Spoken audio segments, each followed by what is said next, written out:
નમસ્કાર મિત્રો, આજે આપણે વાત કરવાના છીએ કેનેડામાં શા વેચતી છોકરી સાથે બનેલી ઘટના પર। કેનેડાની ઠંડી સવાર, બરફ જેવી હવામાં લોકો પોતાના ગરમ કોટમાં લપેટાઈને હાથમાં મોબાઈલ અને મનમાં પોતાની ચિંતા લઈને ઝડપભેરે આગળ વધી રહ્યા હતા।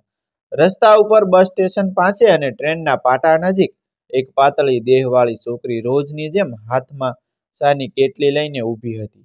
આ છોકરી હતી ચેતના, મૂળ ભાવનગરની દીકરી। એના ચહેરા પર થાક હતું, આંખોમાં સંઘર્ષ અને હોઠ પર એવી સ્મિત જાણે દુનિયા સામે લડવાનો મૌન સંકલ્પ। શા પીશો?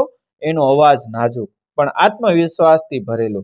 કોઈ સાંભળે, કોઈ ન સાંભળે, કોઈ અવગણે, કોઈ અપમાન કરે, પણ ચેતના દર વખતે એ જ શબ્દો પ્રેમથી બોલતી, શા પીશો? ગરમ શા છે? ઘણા લોકો એને ગરીબ સમજીને મોઢું ફેરવી લેતા, કેટલાક તો હસતા હસતા કહી દેતા કે અહીંથી જતી રહે। એવા શબ્દ સાંભળીને પણ ચેતના થંભી નહોતી, એ આગળ વધતી, કારણ કે એને ખબર હતી કે આ શા માત્ર શા નથી, આ એના સપનાની પહેલી સીડી છે।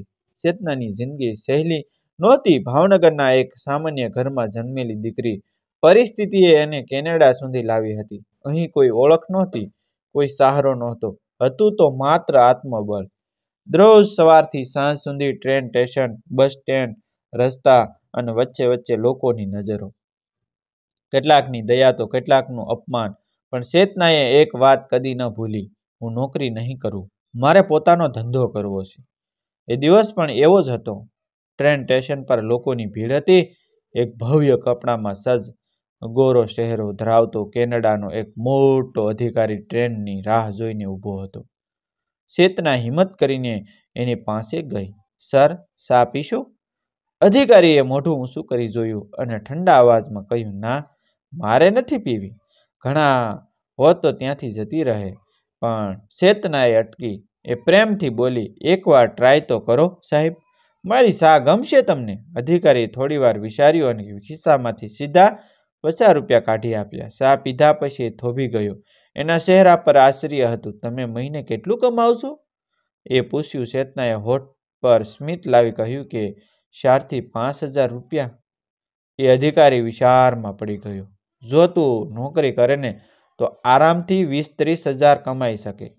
ચેતનાએ શાંતિથી કહ્યું કે કમાણી વધારે કરી શકું, પણ મારે નોકરી નથી કરવી, મારે બિઝનેસ કરવો છે, મારે પોતાનો ધંધો।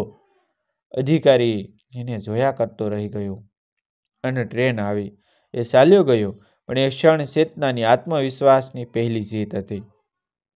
થોડી વાર પછી એક વેપારી પ્રકારનો માણસ બૂમ પાડતો આવ્યો, એ છોકરી, શા આપ?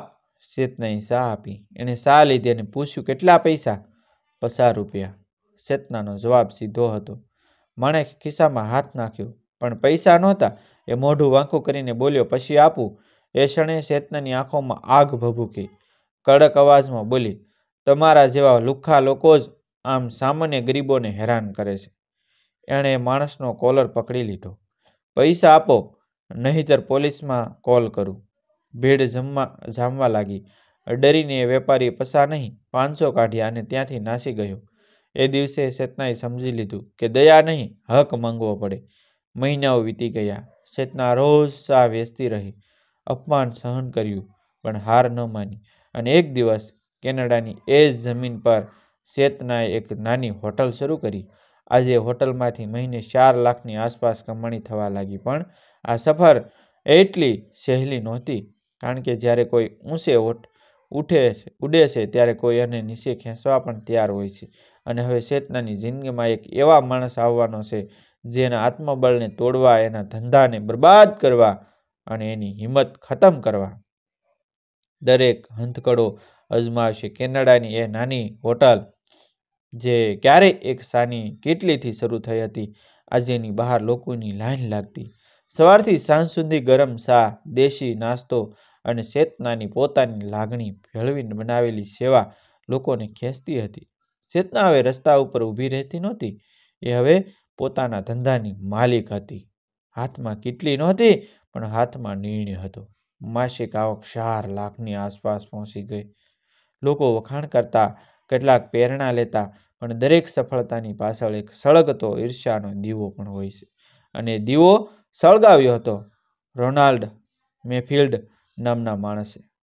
રોનાલ્ડ કેનેડાના એ વિસ્તારમાં મોટા વેપારી ગણાતો. એની પાસે 3 હોટલ, 2 કાફે અને સરકાર સુધી પહોંચતા સંબંધો હતા. પણ એના ધંધામાં છેલ્લા કેટલાક મહિનાઓથી એક નામ ખટકતું હતું, શેતનાઝ કિશન. એની હોટલ પાસે ભીડ ઓછી થવા લાગી. લોકો કહેતા કે અહીં ભાવ ઓછો છે અને સ્વાદ દિલથી છે. આ શબ્દ રોનાલ્ડ માટે ઝેર સમાન હતા. એક ગરીબ ઇન્ડિયન છોકરી અને મારો ધંધો ખાય? એ ગુસ્સામાં બોલી ઉઠ્યો. એને પોતાના મેનેજરને કહ્યું કે મને એની બધી માહિતી જોઈએ. એ ક્યાંથી આવી, લાયસન્સ છે કે નહીં, ટેક્સ ભરે છે કે નહીં. ખલનાયકનો પહેલો નુસ્ખો શરૂ થઈ ગયો હતો. થોડા દિવસોમાં ચેતનાની હોટલ પર એક પછી એક સરકારી નોટિસ આવવા લાગી. ક્યારેક હેલ્થ ડિપાર્ટમેન્ટ, ક્યારેક ફાયર સેફટી, તો ક્યારેક મ્યુનિસિપલ તપાસ. ચેતના થાકી ગઈ પણ ગભરાઈ નહોતી. એ દરેક અધિકારીને શાંતિથી જવાબ આપતી, બધા કાગળ તૈયાર રાખેલા. કારણ કે ચેતનાએ શરૂઆતથી જ એક વાત પાકી કરી હતી કે મારો ધંધો સાફ હશે, પણ રોનાલ્ડ અહીં અટકવાનો નહોતો. એક દિવસ સાંજના સમયે ચેતનાની હોટલમાં અચાનક ઝઘડો થયો. 2 અજાણ્યા માણસો આવ્યા, ખોરાક ખાધો અને પછી બૂમાબૂમ કરવા લાગ્યા. ખોરાક ખરાબ છે, ખરાબ છે, અમને ફૂડ પોઈઝનિંગ થયું છે. લોકો ભેગા થઈ ગયા, વિડીયો બનાવવા લાગ્યા. ચેતનાને તરત સમજાઈ ગયું કે આ કોઈ સામાન્ય ઘટના નથી.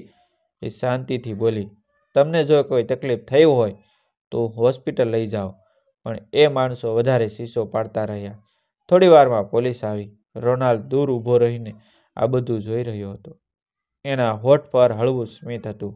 પણ પોલીસે તપાસ કરી, સીસીટીવી ચેક થયું અને બહાર આવ્યું એ બંને માણસો રોનાલ્ડના જ સ્ટાફ હતા. એ દિવસ રોનાલ્ડની પહેલી હાર હતી. એ રાતે ચેતના પહેલીવાર તૂટી. હોટલ બંધ કરી, એકલી ખુરશી પર બેસી.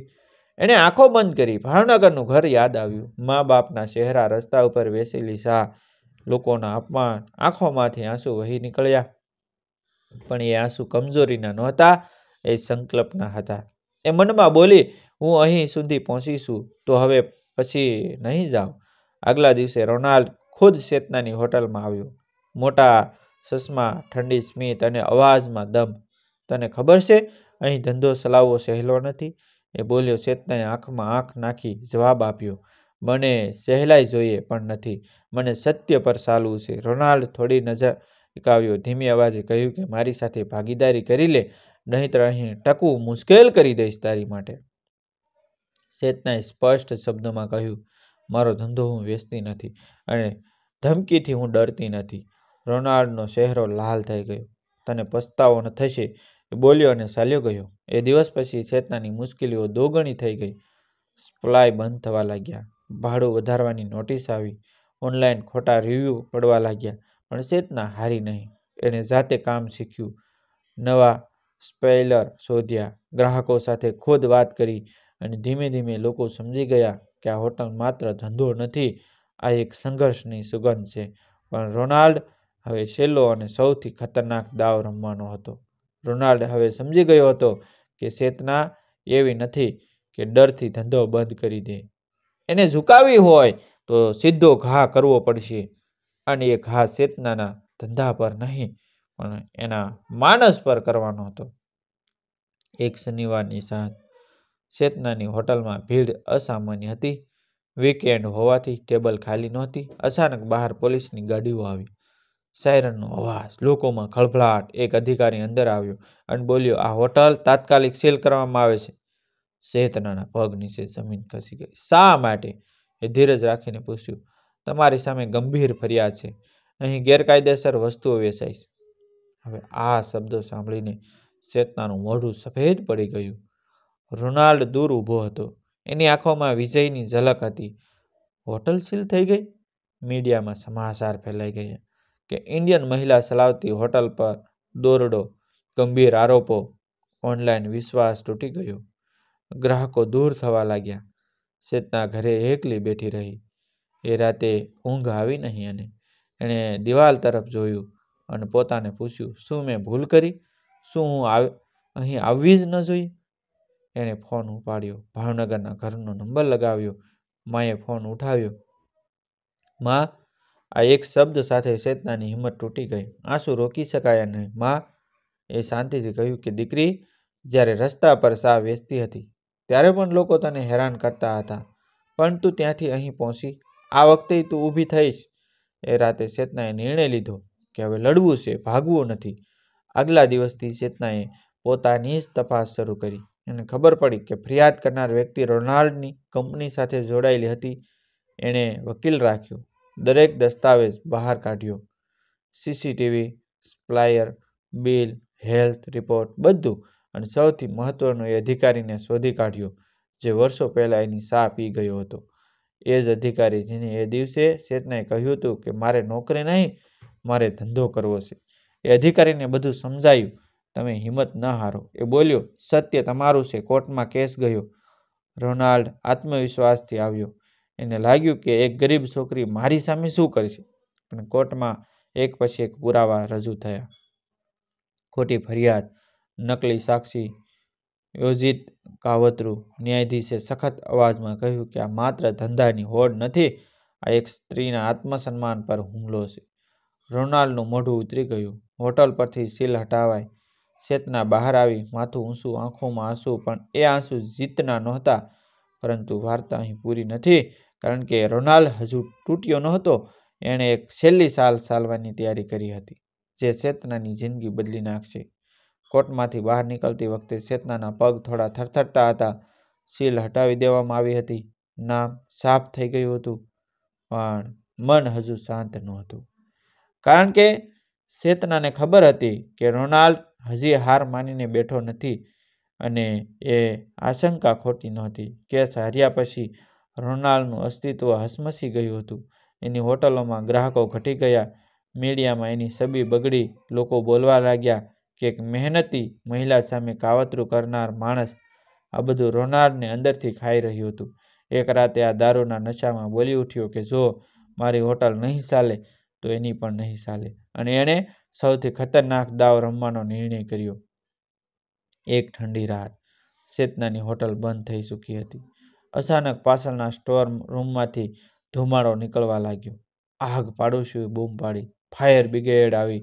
મોટું નુકસાન થયું. રસોડું બળી ગયું, સામાન ખાખ થઈ ગયો. ચેતના ત્યાં આવી અને બળેલા દરવાજા સામે ઊભી રહી. એ ક્ષણે એને ફરી રસ્તા પર વેચેલી શા યાદ આવી. લોકોના અપમાન અને માનો અવાજ. તું ઊભી થઈશ. આંખોમાં આંસુ હતા, પણ એ આંસુ હવે દુઃખના નહોતા. એણે ધીમે કહ્યું, મને તોડવા માટે એટલું કરવું પડ્યું. પણ આ વખતે રોનાલ્ડે મોટી ભૂલ કરી હતી. ફાયર રિપોર્ટમાં આગ અકસ્માતી નહોતી, આગ લગાડવામાં આવી હતી. સીસીટીવી ફૂટેજ બહાર આવ્યું. એક ઓળખીતો ચહેરો, રોનાલ્ડનો જ ડ્રાઈવર. પોલીસે તપાસ કરી, પછી ડ્રાઈવર તૂટી ગયો. મને પૈસા આપી આગ લગાવવાનું કહ્યું હતું, એનું નિવેદન.